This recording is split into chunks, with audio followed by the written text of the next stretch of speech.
Good morning, all students of BSc Agriculture, second year, second sem.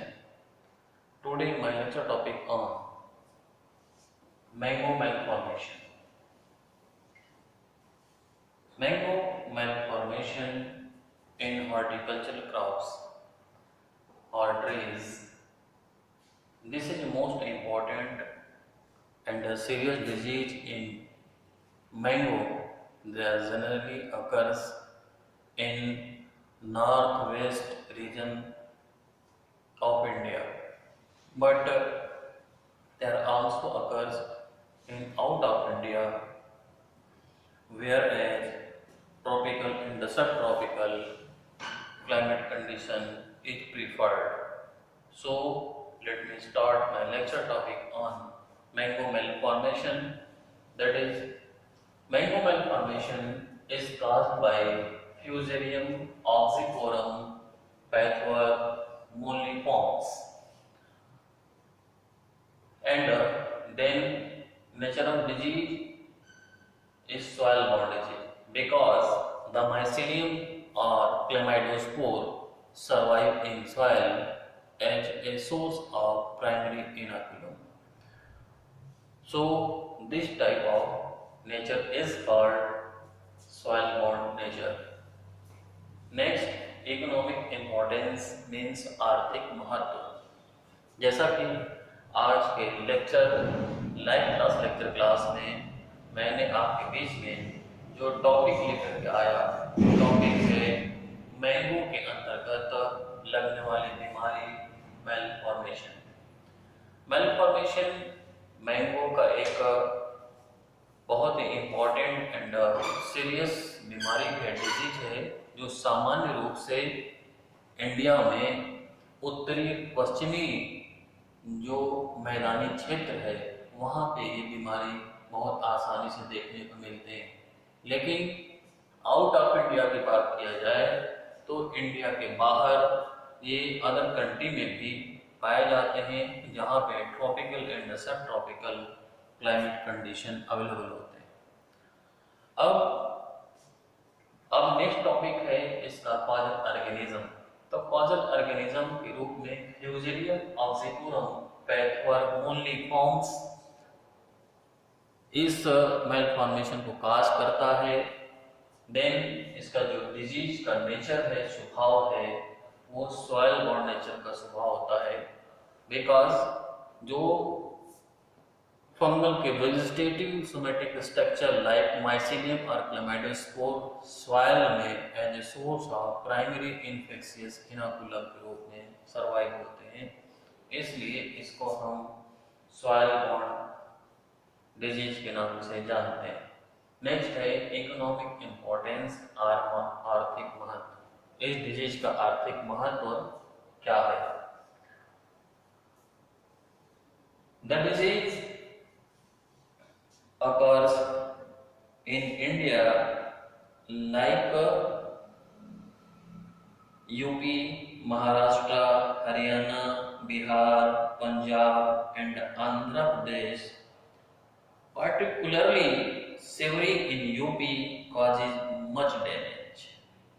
This disease is one of the savory of mango and is important in North India. It appears in around Hyderabad and Medak district of Hyderabad।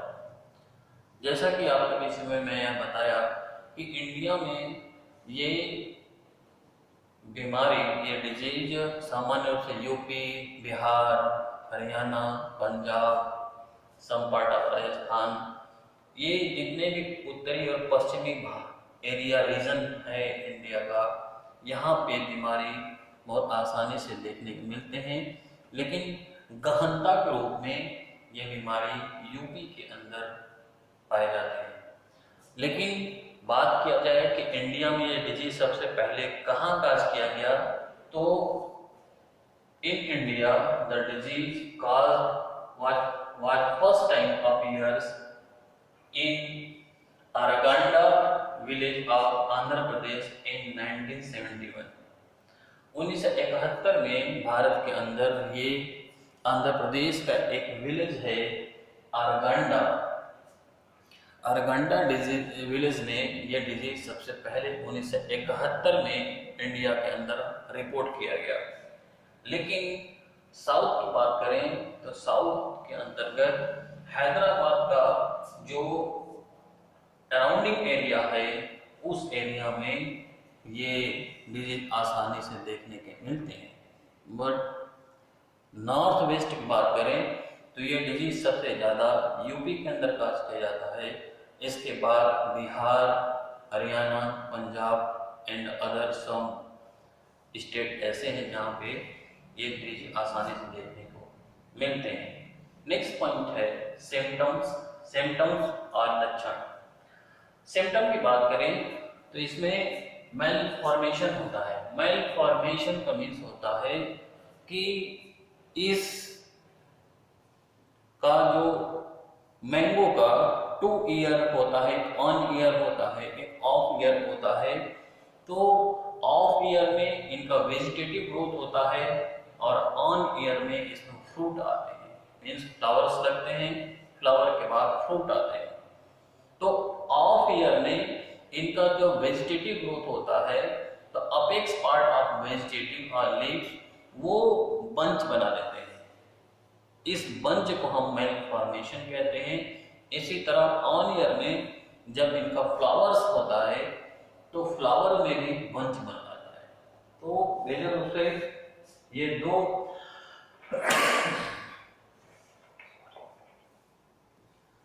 Stage में ये disease cause किए जाते हैं। पहला है vegetative malformation, दूसरा floral malformation. Vegetative malformation की बात किया जाए there is proliferation of infected tissues. The affected plants develop excessive vegetative branches which are limited growth, swollen and have short internodes. These dwarf branches are of various size which are often produced on the top of young seedling, giving a bunchy top appearance. The axillary bud of dwarf branches are usually enlarged.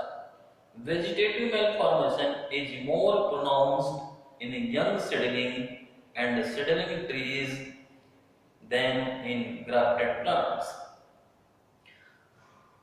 Vegetative, जैसा कि मैंने आपको बताया कि vegetative जो malformation होता है of year में, जब ट्री में वेजिटेटिव ग्रोथ होता है तो apex of vegetative of trees, tree का जो अपेक्स पार्ट होता है उसमें जब नए नए पत्तियां लगती हैं तो अपेक्स पार्ट ऑफ लीफ जो होता है वो उसमें वेल ब्रांचिंग ज़्यादा हो जाता है, उसका इंटरनोड्स ब्लॉक कर दिए जाते हैं, लीफ नैरो हो जाता है, स्मॉल हो जाता है, जिसकी वजह से अपेक्स पार्ट ऑफ ट्री में नए लीफ आपस में इंटरनोड के ग्लोबिंग की वजह से, ड्वार्फिंग की वजह से बंच बना लेता है, गुच्छा गुच्छा बना लेता है। इस तरीके का जो सिम्टम्स होता है उसको वेजिटेटिव मेलफॉर्मेशन कहते हैं। दूसरा है फ्लोरल मेलफॉर्मेशन। ऑन ईयर में जब फ्लोरल लगता है, फ्लावर्स लगते हैं, तो फ्लावर्स में इसके सिम्टम्स इस तरीके दिखाई देते हैं। The flowering panicles instead of coming out as a normal one turn into just compact bunch of hard flowers. Individual flowers is greatly enlarged and has a large disc. The inflorescence get hypertrophied. The percentage of bisexual flowers is malformed. Panicles is very low. The malformation head dry up in black masses and persist on trees for a long time. Means जब flower mail formation होते हैं तो जो flower के panicles होते हैं वो instead हो जाते हैं, छोटे हो जाते हैं एंड छोटे होकर के टर्न कॉम्पैक्ट हार्ड हो जाते हैं, जिसकी वजह से वो बंच बन जाते हैं, बंच में गुच्छा बना लेते हैं। और इंडिविजुअल फ्लावर्स होते हैं वो लार्ज हो जाते हैं, उनकी साइज में लंबाई बढ़ जाती है and has large this like appearance show करते हैं। Specially percentage of bisexual flower in malform, जो बाइसेक्सुअल फ्लावर्स होते हैं वही मेलफॉर्म बंच बना देते हैं।